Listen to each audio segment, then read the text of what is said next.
Doctor?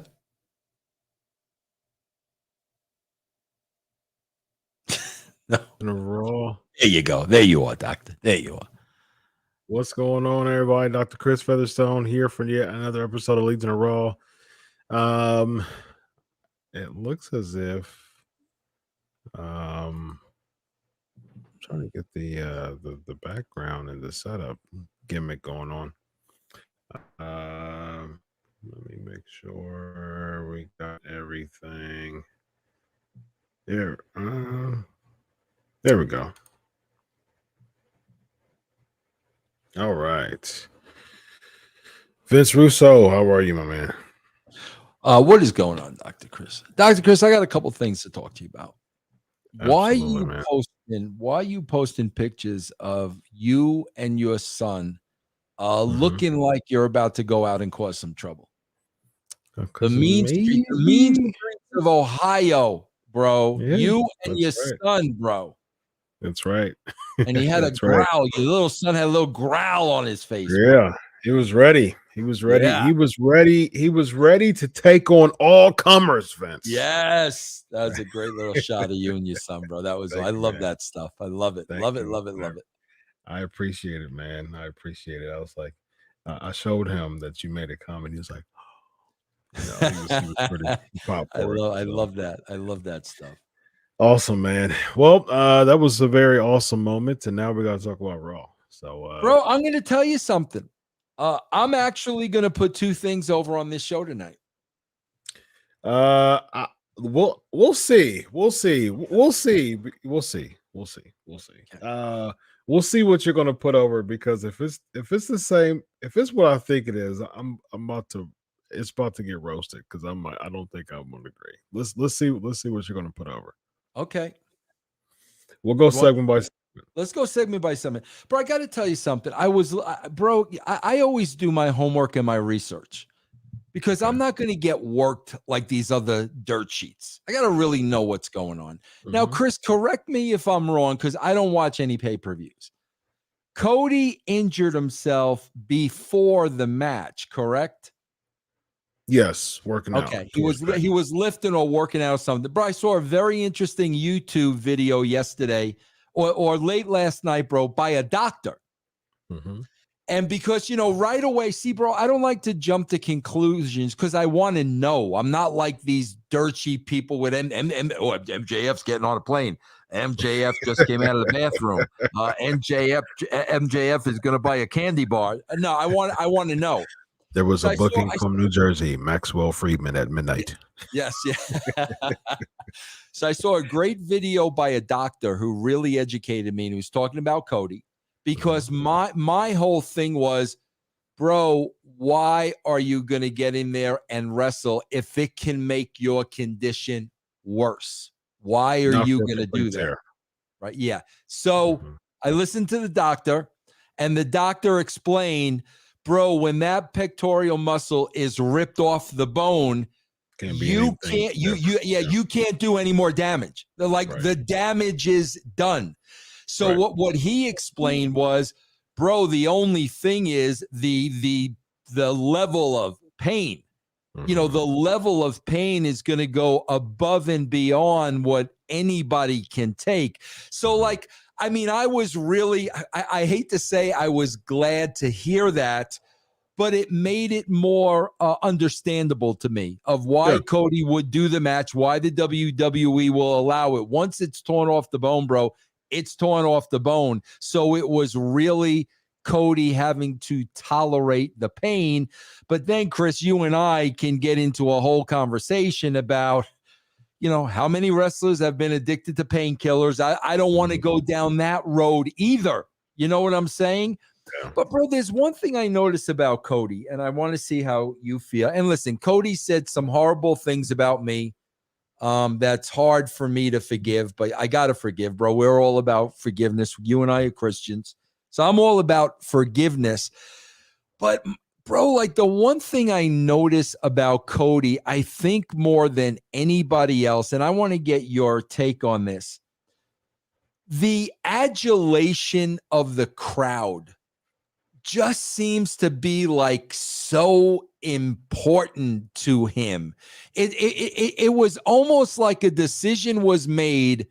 I am going to go out there and I am going to wrestle this match, and I may even pass out by the pain, but it's going to get me way over with the fans. It's like I feel like, bro, he just seeks that adulation of the crowd, even in situations like this where, I mean, it might be a little too much. I mean, am I off base there, Chris? That's just the feeling I get every time I see him. It's like he needs to be loved. Because, we saw instances at AEW where the people started turning on him, and that was really starting to affect him. Now, you're a psychologist. Do you see what I'm saying, bro? I do. He does want that adulation. And here's the thing is he's came from such a lineage, especially from Dusty. You can have a sense of attachment from a societal standpoint and from a communal standpoint. So for Dusty, he was used to seeing, the fans cheer him, and Dusty kind of shape his identity around the adulation of the fans. And it actually wouldn't surprise me if Cody has really adopted that type of passion and that type of identity seeking, in a sense, for the adulation from the fans, because he saw that in Dusty. He saw when he was going to the shows, he was seeing Dusty is one of the biggest baby faces of all time. So he's But seeing Chris, that. here's the difference. And I know you're a big Dusty fan, and you've probably seen more Dusty matches and more Dusty interviews than I have. So correct me if I'm wrong. I could be wrong. I just don't remember Dusty ever pandering to the fans. Like he was beloved, bro, 1000%. But I don't remember any of his promos, designed around pandering and catering to the fans. I mean, am I wrong? Maybe I missed them. Well, Hard Times was definitely a pandering promo. It was my hand to your hand, the love baby for Starrcade 85. And so a lot of Rhodes's promos. Well, Hard Times was pandering, but a lot of other Dusty promos was basically plugging, the old school, plugging the next town, and it's going to be me and the Four Horsemen and But it was also Son of a Plumber. It was the relation to the people. He was saying, "I'm one of you." I think there's a difference, bro, between "I'm one of you" and constantly putting the people over. I think those are two different promos. Well, Cody doesn't have that natural charisma as Dusty does, though. And so with Dusty, I mean, he doesn't have to go the extra mile to gain the adulation. He was so charismatic that he didn't have to reach like Cody does. Cody doesn't. Cody really, he has a shade of charisma, but I mean, it's nowhere near Dusty's. You know what I mean? So I mean, Dusty would go over with a elbow. He wasn't the my belly's a little big, but I'm bad, and I'm bad, right? So and my hiney's a little big. He was the common man. He was the everyman. He was larger than life. Dusty Rhodes he was definitely not WWE sculpting shape by any stretch. Cody is more of the WWE look than Dusty ever was.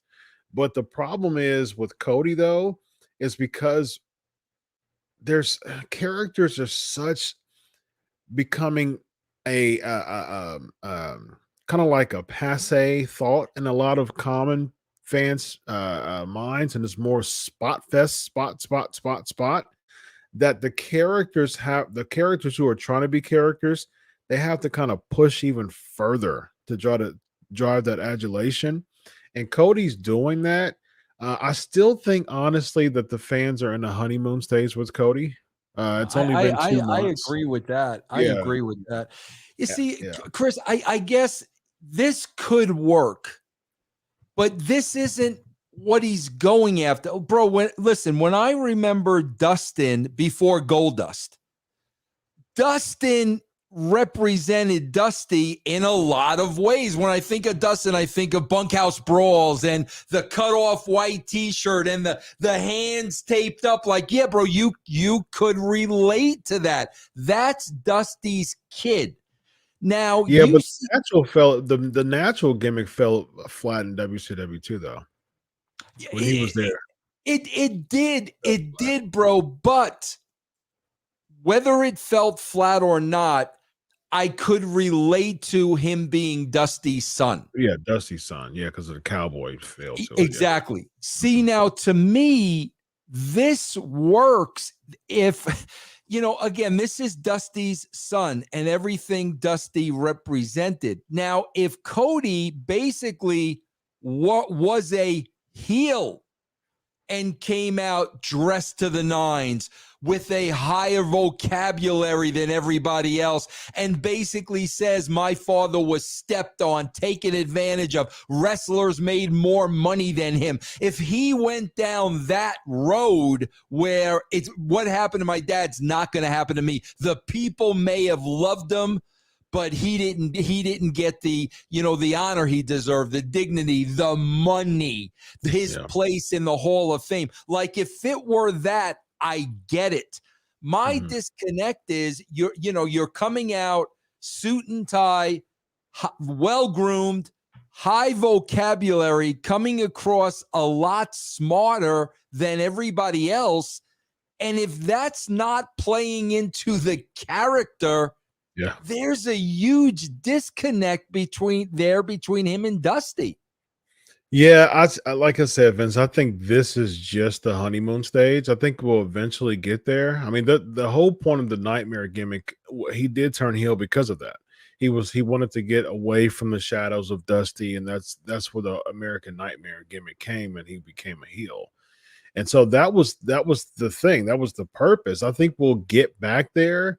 But I think right now, just because it's so much of a honeymoon stage right now, that they're just kind of playing and riding that wave. But see, Chris, that's why I'm so confused because of what you just said. I wasn't watching AEW during all that stuff, so the American Nightmare and all that. But this is that was where ROH, whatever it was. But here's where I'm really confused because here you're telling me he was trying to get away from the Dusty gimmick and this, that, and the other thing. So I went. And then the first video, the first live promo on Raw was all about putting his own man over. I think that I get it, Vince. I think this is just temporary. I think I'll let it play out. I'm just confused. Yeah. I'm just confused. It's a good discussion. I'm confused about a lot of things because I don't want to go over. I don't just want to skip past this first segment, but the second segment really confused me. But in staying with this first segment, bro, how long are they going to keep this Seth Cody? I don't know. He beat him 3 times, bro. Like, I understand, Seth's upset because he lost. Well, bro, he's going to have to keep being upset when he loses. Like, it's three times now, Chris. Yeah, I agree. Fix my lighting real quick. I thought who was gonna make it early. I got nervous all of a sudden. I got nervous, bro. Whoa, what in the world? What? I got nervous. I'm like, wait a minute, did I trigger something, bro? I don't know. Yeah, I don't know, man. I don't know. Okay, yeah, the lighting's better now. Okay, yeah. I mean, this Cody thing is this Cody Seth thing is going way too far. I mean, if the point was to get Cody over, and again, I see eventually this Cody thing turning into a heel turn. I mean, like transitioning into a heel turn. I just think that, which is very surprising to me because either, I mean, AEW crowd, like WWE fan, AEW typically isn't a distinguished crowd. You know what I mean? Like AEW fans either are disgruntled WWE fans that still watch WWE, or a very small portion of them, I mean, small portion of them, or disgruntled WWE fans who don't watch WWE anymore, right?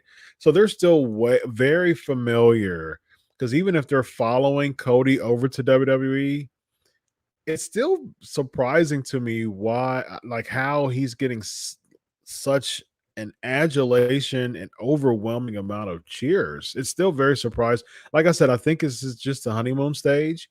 When we get the countdowns and how fans are, if people start to be pushed down their throats, they start booing them. I see this honeymoon stage just kind of riding out.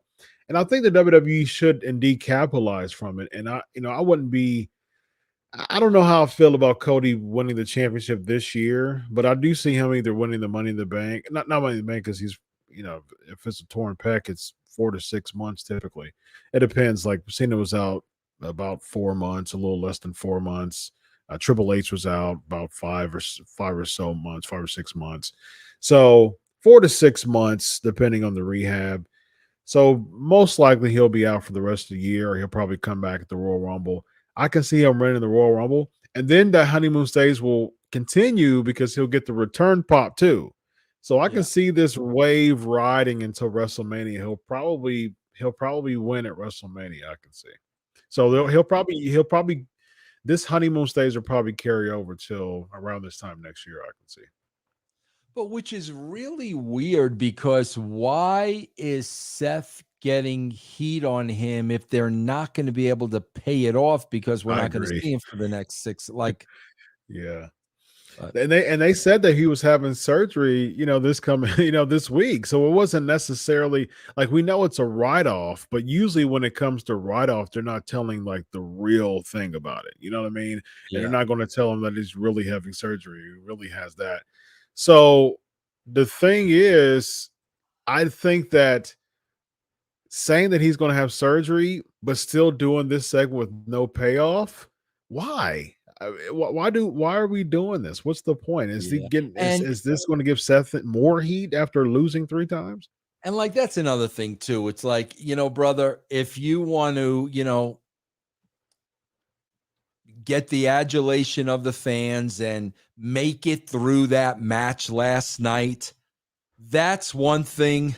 But now you're going to do it again the following night, like, come on, bro. Like, come on now. Like, all right, bro. Like, the son of a plumber didn't have to do that, baby. Yeah, I mean, it's like, come on, all right, bro. Like, enough. Like, really, bro. Now what? Do you love pain? You enjoy? Like, come that's just kind of silly to me, bro. Because you know what, bro? You could have done the same thing. You could have came hot back off of commercial break, him down on the ground selling, and Seth cutting the promo on him, and them holding back Seth, and Seth never touched him. So it's like, it's stuff like that I'm like, okay, bro. But here's the thing I really did not understand, Chris. Help me with this, because now I really think, bro, I don't know if they're screwing with Becky and Becky screwing back with some of these costumes and what. I don't know what's going on there. But here's what I know. Bro. Becky Lynch is supposedly supposed to be a heel. Okay? Yep. So Dana Brooke cheats to win the match and then runs away with the belt. Yeah. Bro, that is 100% what a heel does. Heel does that. So she cheats and then runs away. Chris, what you're the psychologist again. Becky is supposed to be the heel. What are they doing here, bro? Well, it seems like they're trying to, they're not really balancing the intention to build characters. They're going for moments. You know what I mean? Like, I tell people this all the time. Spend a lot of, like, when you live a lifestyle of focusing more on monuments than moments, because it's moments are cool, you know what I mean, but work on a legacy. And I think with the WWE, they work on so much. They're not really building characters to create legacies. They're just booking for moments too much. Spot, moment, and they're willing to overshadow the brand of someone for just some random pointless moment like the 24/7. Like, you can tell that this whole segment was built on the 24/7 championship. Becky Lynch just so happened to be just a pawn in this 24/7 segment, which you would think that she's way above that, but at the same time, the 24/7 and then Asuka and her feuding, and it seems like she's going to probably go over Asuka, probably at Money in the Bank or SummerSlam. Well, I can see her and Bianca going to SummerSlam again because they have a story from last year. But I can definitely see Becky beating Asuka at Money in the Bank, which Asuka's 50-50 again if that happens, man. I'm just so confused, bro, because I remember Dana Brooke being really upset when Reggie tried to beat her. Remember, Reggie tried to pin her and she got really upset. Yeah. So this is the same girl that's screwing Becky Lynch, but it's okay if that's where I'm like, they're just not being true to the characters, bro. They're Agreed. just not being, and that's such a flaw in all the booking. In all the booking, bro. I looked at this and I was like, so I actually would have been more intrigued if they would have made Becky Lynch champ. You know what I mean? Like, I was like, I wonder if they just would have made Becky Lynch champ, because it's the element of surprise for one, and something wouldn't have been unpredictable. Like, finally something's not unpredictable in a confusing way. And with Becky winning the championship, I'd be like, like, I wonder how this is, because all of a sudden that elevates the championship past the low Carters. And then she would have won. I would have been like, okay, so I would have more intrigue to see what would happen next week. But knowing WWE, they would have kind of bled her in with the mob, which would have been horrible. But I still would have been interested to see what would have happened next week. Yeah. We have The Miz with Maurice and Riddle. So Ciampa attacks Riddle. Ciampa's having random attacks on just random people with no explanation. People still don't know why he attacked Mustafa Ali. They just transitioned away from that because he's just some type of scrappy dude character beating up on people. Well, I just want to say this because I remember vividly, because Vince McMahon has no viable argument for why the WWE, why the Attitude Era was so much better than the crap today, because he has no viable argument. Okay.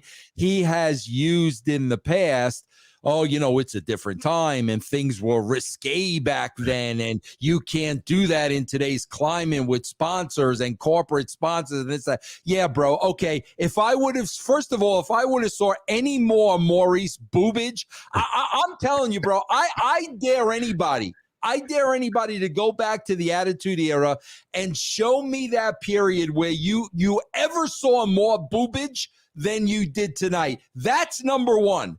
And number two, bro, we're going to have a 5-minute promo about the size of this guy's private parts.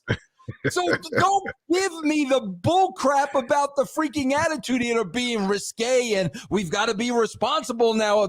Bull crap, bro. Bull crap. Maurice could not be showing any more, and they could have not talked about male genitalia any more than they did. So I don't want to hear it, bro, because that is BS. When we did stuff like that, we did it in a creative way. We did it in a sexy way. We did it in a smart way. Not here's my you know what, and I'm going to talk about my husband's who's he watching. It's plunging. It's going further man, down. come on, bro. See that's what I hate. Don't give me that. And then Chris, they always give me the crap about the PG rating. Stop with that, okay? Stop, bro. The argument is dead, bro. Please give me a break. Yeah. Well, this made Riddle, this kind of catapulted Riddle to that, main event spot. It looks like it is just about official with him and Roman Reigns. Now, we talked about it before on our other show, Writing with Russo. It does seem like this is going to happen. They're going to get him ready for Roman Reigns with Ciampa. Ciampa's just I think he'll just be used as a pawn. I think he'll be used so as a pawn. So he's just going to randomly attack people, Ciampa. Yeah.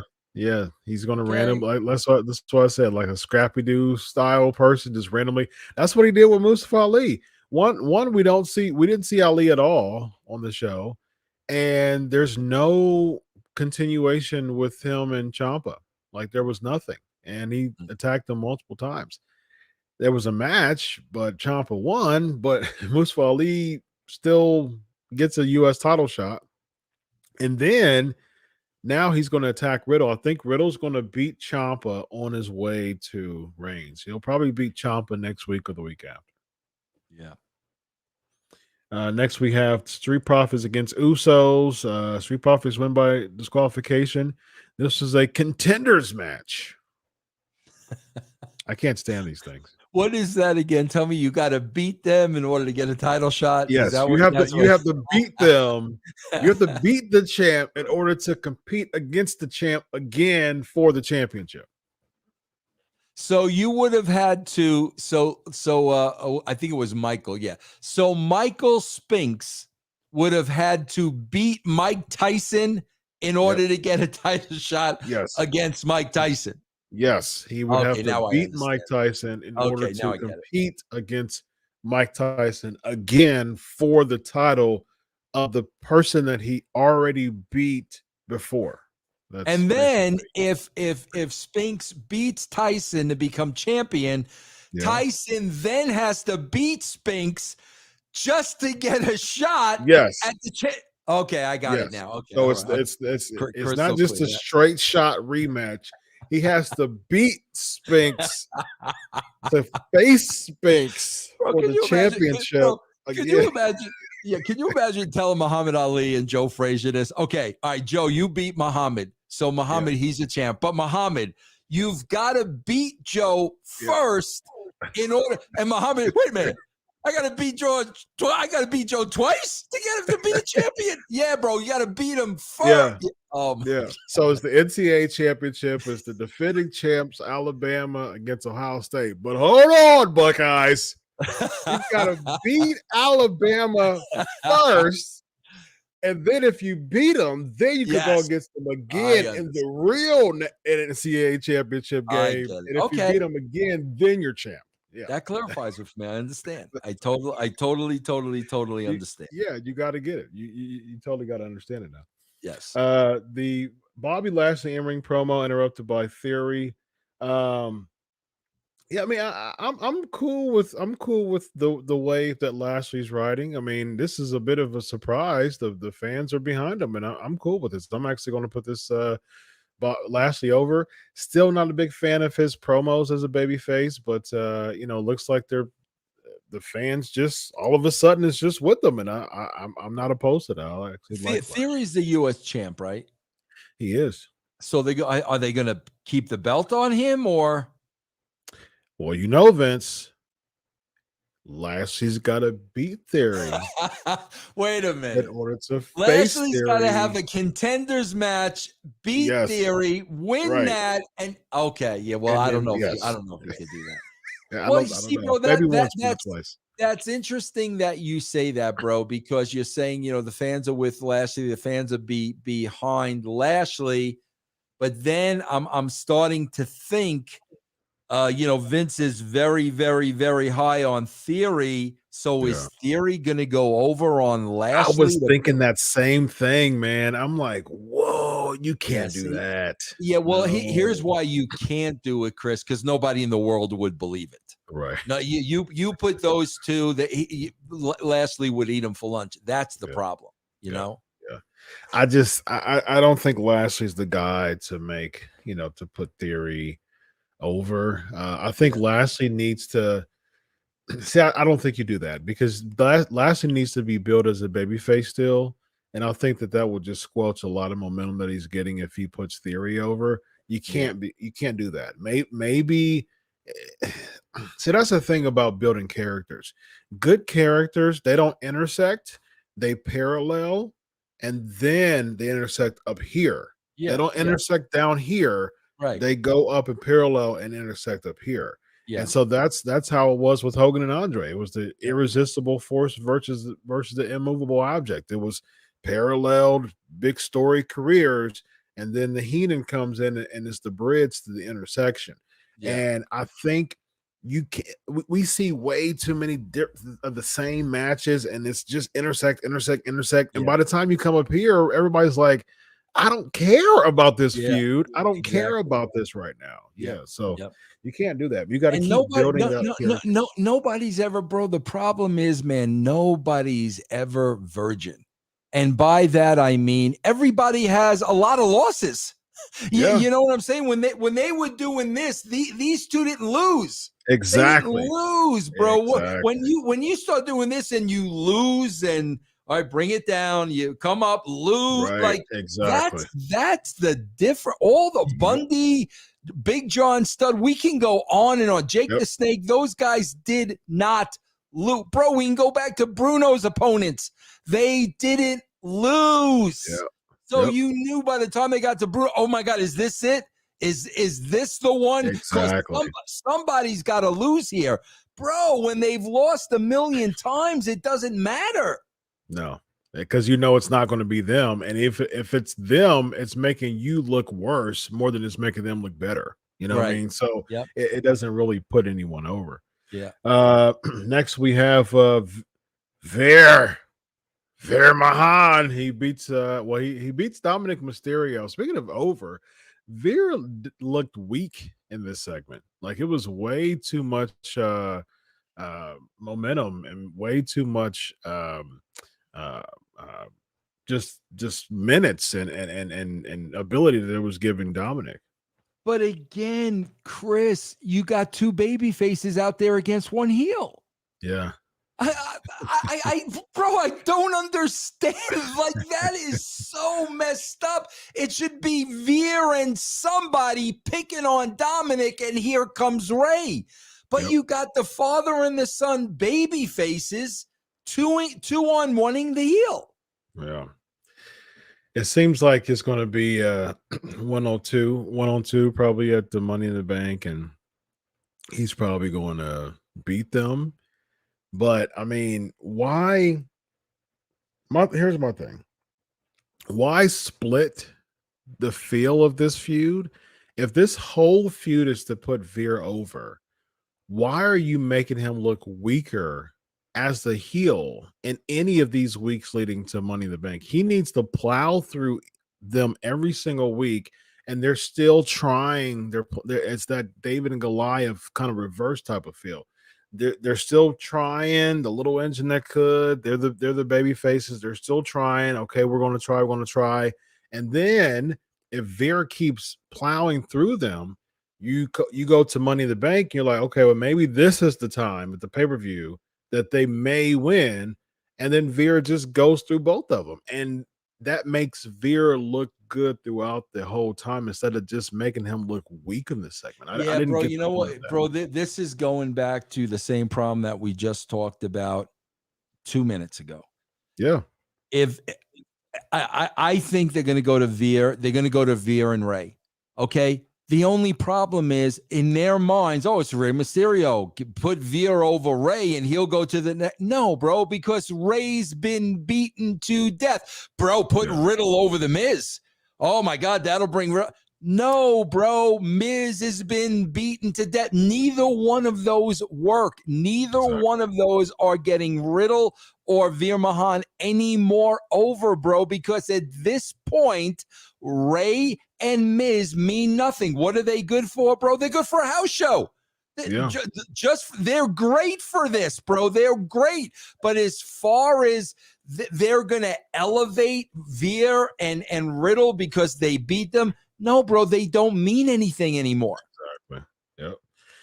Yep. Next we have Judgment Day welcomes a new member. Finn Balor comes out, and then Finn Balor cuts a cheesy promo that you knew something was going to happen because of the promo that he was. I'm putting this over. I am putting this way over because this was 100 times better than what they were doing. 100 times better, bro. Now you put Edge back in the babyface position, even though, bro, he's got a lot of apologizing to do to the fans. Yeah, that's the reason why I don't like this. To me, this was too hot shot. It was hot shot too. It was just too soon. If something, it just didn't make sense. There was just way too many loose ends at all. At all. Yeah, it was just way too many loose ends that I was just like, what? I'm not necessarily opposed to what happened, but like 6 weeks after the whole thing formed, and they've actually gotten better since they've been with Edge. So limitations. Edge is cutting the heel promos now. He cut the hair. He hates everybody now. He's a dark villain, and then all of a sudden he's the bad guy, and he calls Priest and Rhea to get more noticed. I was like, this is confusing. I'm with you 1,000%. None of this made any sense, but Edge in it from the get-go made no sense. Yeah, I agree. So to me, I much rather see them go to the babyface. Bro, you know what I would love to see, honestly, bro? They're not going to do it, though. I would love to see them go back to the babyface Edge, and now, he's got his hands full against this fact. I would love to see Gangrel. The old Obi-Wan Kenobi and Luke Skywalker. He was in AEW a couple weeks ago. Yeah, I would love to see something like that. But yeah, bro, like none of it made any sense whatsoever, but neither did Edge in it. So I would much rather see him. Yeah. Yeah, if like Finn Balor as in the Judgment Day. I actually said this. I'm not so opposed to that because we did our segment a few weeks ago. I actually said Balor. My angle with Balor was for him to join Judgment Day, and then eventually Edge and Finn have some animosity, and then he gets written off, and then eventually he comes back as the Demon. And Demon Finn should have went against like Judgment Day Edge. To me, I see much more of a ceiling with Finn in this group than I see with Demon Finn versus Edge at the end. Because eventually, to me, this group just doesn't seem like the next arrival of something. There's no leader. There's no real leader. Exactly. The way all of these three people have been positioned, there's no real leader. Too many losses, bro. We're gonna keep going back to that. And who's gonna be the stick man now? Like who's gonna cut the promos to really promote the? I'll tell you who. Priest. I'll tell you who. Chris, you ready for this? Whoever isn't wearing the socks is going to be the leader of the group. Bro, what is this with these guys wearing no socks? I know I'm old and irrelevant. I get all that. What's with the no socks, bro? What did I miss something, Chris? You know what no socks usually mean to me? No socks usually mean to me, bro, when you take those shoes off, they stink to high heaven. What is with the no socks with Rollins and Edge? What is that, bro? Rollins actually wears, if you notice, he actually wears like footies. He wears it like really Whatever. like you can barely see it. Whatever, You bro. can see it. Whatever. You can see it. But Vince, listen, I know who's going to be the stick man for Judgment Day now. Oh no. I'm not ready for it. I'm not. No. No. Wait a minute. I'm not ready for this. You thought right. I am the new promo guy for Judgment Day, and you will respect me because I am the Black Scorpion. Black Scorpion, will you get the Black Scorpion? I'm not done with the Black Scorpion. Black Scorpion, come back, Black Scorpion. Is he going to come back? I got a question for the. He better come back. Black Scorpion, as the leader of Judgment Day, What? Will you be wearing socks? Yes, I will be wearing socks. Okay, thank God. Let me give you a But Vince, I'm not. Oh, what butt? What butt? But they will not be on my feet. Very nice. Whoa. Very nice. Very nice. Bro, we got another problem. The Mill. What's I can't remember her first name. What's the Mill's for? I call her Sonya Cecil Deville. Mill. Yes. Sonya Deville. Sonya Deville. Has she not been a heel for the last 12 years? Yes. Why is she doing a babyface LGBT? Why are we doing that? Why are we doing so? Now we're supposed to like her and we're in her corner and we're supposed to stand with like why are we doing this? Why? Yeah, I'm a big kayfabe guy too. I mean, hey, look, you know, you do what you do, but you know, cutting the promo, you know, I'm a kayfabe guy too. I get it. Rollin with the 199 super chat, bro. Yeah, very nice, Rollin. That's true. He's right. That wouldn't be horrible, Rollin. That would not be horrible at all. Yeah. Bro, what about Edge, Gangrel, and Beth Phoenix? Oh, you don't like that, huh? Because we're edging out the Black Scorpion out of that. I just Edge, Gangrel, and Beth Phoenix. So this is to put the Judgment Day over. I don't know. Because I mean, they're not going to. The babyfaces aren't going to win. Does Edge now form an alliance with AJ with their history? Is that where they're going with this? And we're talking again, Vince. We're talking loose ends here. Like AJ Styles lost consecutive times to Edge, and all of a sudden he's going to be like, "Hey, we're good. We're cool." Does Edge make a pact with the Black Scorpion? Oh, see, I think it might be Edge, AJ, the Black Scorpion. I think the Black Scorpion may allure AJ. Oh my gosh. Bro. Well, listen, I'm really looking forward to this feud. Okay. Mm-hmm. Almost an MVP against the Dirty Dogs. This is going to be the big. Oh, yes. This is going to be the big, bro. Like, can they stop with almost already? So everything we've done, now he's in a tag team with MVP against the Dirty Dogs. That's even though I am thrilled to see my boy Bobby Roode back. I love Bobby Roode, but why are they baby faces, Vince? Who's baby? The Dirty Dogs are baby faces? The Dirty Dogs. They're Dirty Dogs as baby faces. You know why they're baby faces? Why is that? They both were wearing socks. Whoa. Yes. Mind blown. Yes. Because Edge was a heel, no socks. Rollins heel, footies, but no socks.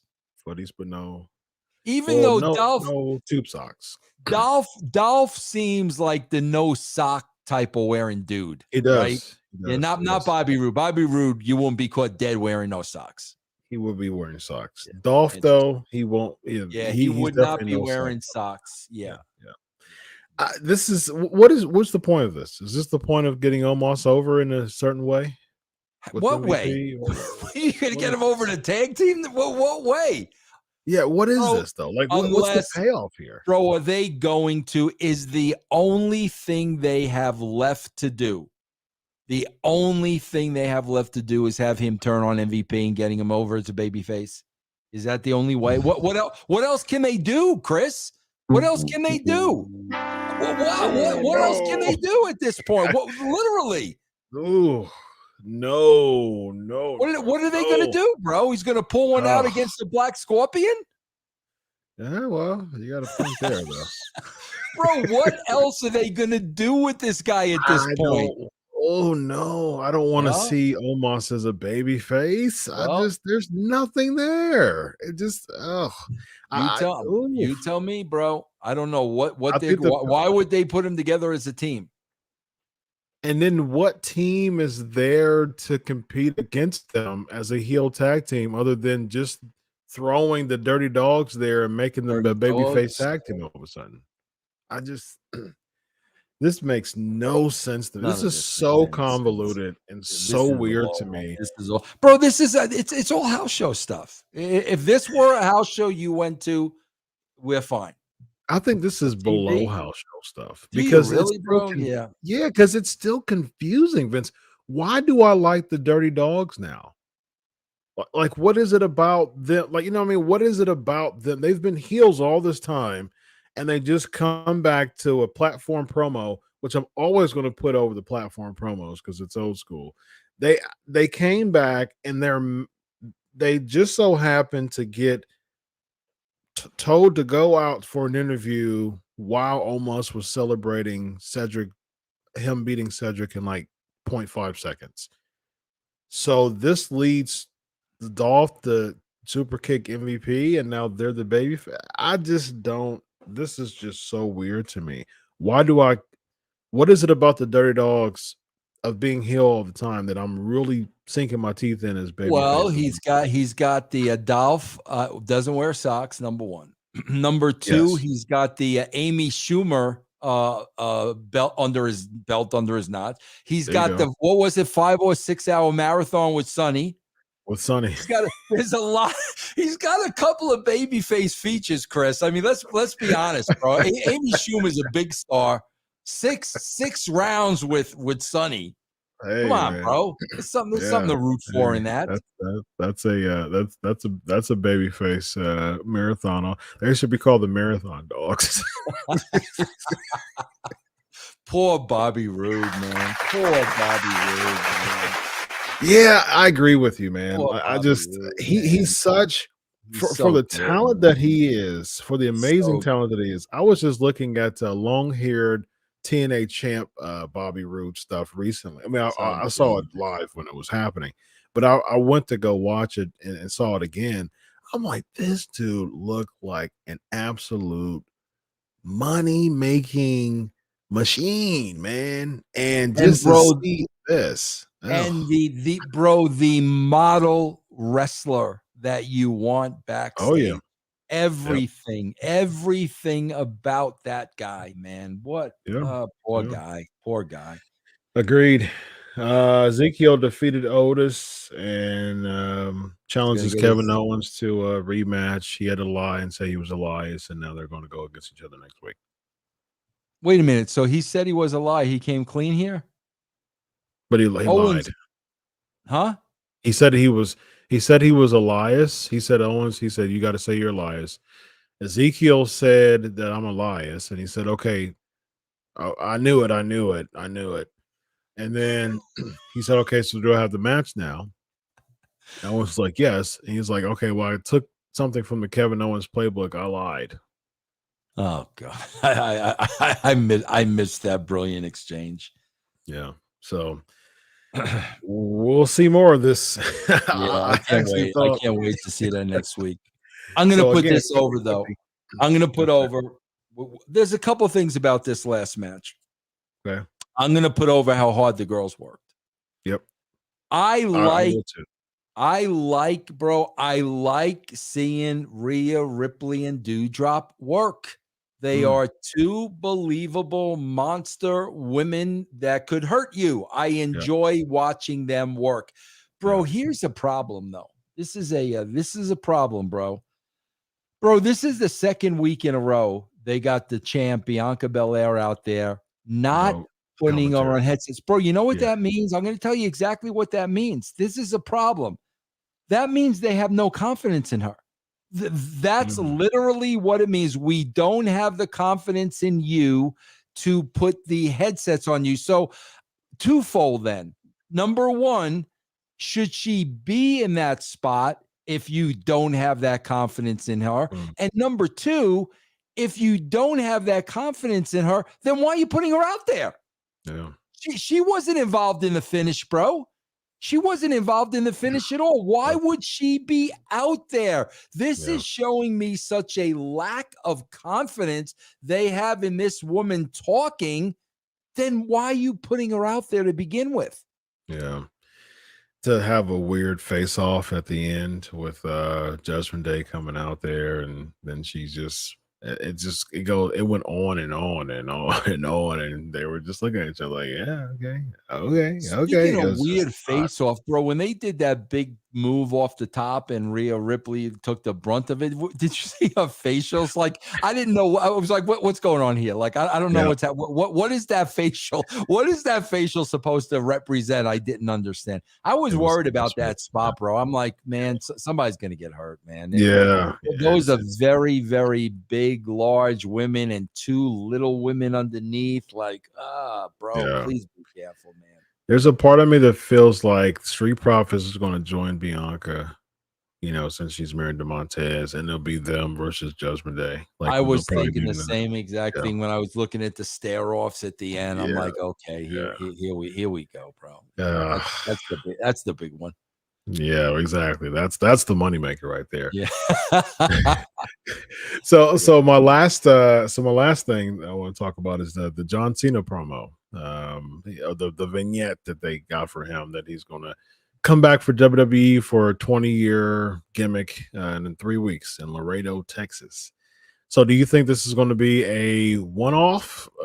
Somehow they just do some type of nice promo and video package, or do you think that this is setting up for a SummerSlam feud? Well, I saw a little back and forth with him in Theory. Did you see that on social media? Yeah, that's been going on for a while. Yeah. Why would they be doing that if it's not going to go anywhere? Yeah. So Cena put Cena put Theory over then? I hope not. I hope not, bro. I'm very big and high on legacies. Bro, let's be honest. Even at his age, if you put Cena in a ring right now, take Reigns out of the equation. Dead serious. If you put Cena in a ring right now, who on that roster could possibly beat him? Lashley, and maybe Drew. Yeah. And outside of that, and what would those matches mean? You're not going to have a Drew and a Lashley, and now they're going to get over because they beat. Like, come on, man. I agree. Drew beat Goldberg at Royal Rumble, and that didn't do anything to him. Right. I love Goldberg, but that did nothing. For Drew. So, and I agree and that's the reason why I love what Sean said. Like they wanted him to come back to put over Styles, and he was like, no. Like, I'm not going to do. I respect that. I respect that he wanted to be a man about his brand, and I respect that. He's like, no, I'm not. Like, me losing to AJ Styles in the end means what? Like, it doesn't mean anything, and in the long run, it means nothing. And I respect the heck out of that, man. I agree with it. Yeah. See, but see, I think the difference is, though, like, Cena seems so giving to the WWE. You know what I'm saying? Like, he feels in such debt. He lost to Bray last year. He lost to Bray at WrestleMania. Yeah, that's what I'm saying, bro. So it's like I almost feel like Cena would put over whoever they wanted him to put over, but come on, bro. Would that be the least bit believable, man? Come on. Yeah, but again, man, even like case in point, Cena put over Bray last year. Or 2 years ago when they were COVID, they were in the Performance Center 2020. 2020, Cena put over Bray 2 years ago. and Bray's not even with the company anymore. That's You a know what I great mean? point. So And Cena's got to remember that. yeah, exactly. You know? Yeah. Exactly. Like, Yeah. is this person, if I'm putting over this person, you let me know what the trajectory of this person at the end game of this is. Like, yes, if this person, if I'm a launch pad to this person on his way to becoming champ at WrestleMania, oh, count me in. Like, if I had that type of legacy and I know what the trajectory of this is, and it's SummerSlam or Survivor Series, and they're calling me, yeah, I need you to put this person over to gain some more steam for this person, because we basically, the end game is we want to put the belt on him at WrestleMania, so we want him to give more quality wins. Absolutely, I want to pay it forward in that way. But if you just like, hey, yeah, we don't really have anything for Drew right now, and we just want you to come in and put him over. No, I'm not doing that. I'm not doing that, because WCW, I mean, WWE is so 50-50 that I'd put him over this week and he'll lose the next night on Raw. You know what I mean? Yeah. So I don't want to be a part of any of that. No, thank you. Yeah. So Yeah. what you do want to be a part of is Channel Attitude. Let them know, my man. Yeah, guys, please go to channelattitude.com, man. A lot of great shows, bro. Not just one podcast. There are several with many different wrestlers that you know: Stevie Ray, Stevie Richards, EC3, Just Incredible. So many great names. Taylor Hendricks. So many people. Check it out. Channelattitude.com. Nice. This guy's Vince Russo. Follow him at the Vince Russo. I'm Dr. Chris. Follow me at Chris Prolific. This is the Legion of Raw, and be sure to subscribe to Sportskeeda Wrestling. Leave that awesome comment to boost up those analytics about this show. If you enjoyed it, thank you so much, everybody. We have a fun time as always. Until next time, beware, Black Scorpion. He might be lurking. He might be lurking. With He no might be socks. lurking. With no socks. He said he's wearing socks, but he doesn't have it on his feet. So whatever that means. But That's until then, until next time, ladies and gentlemen, solo.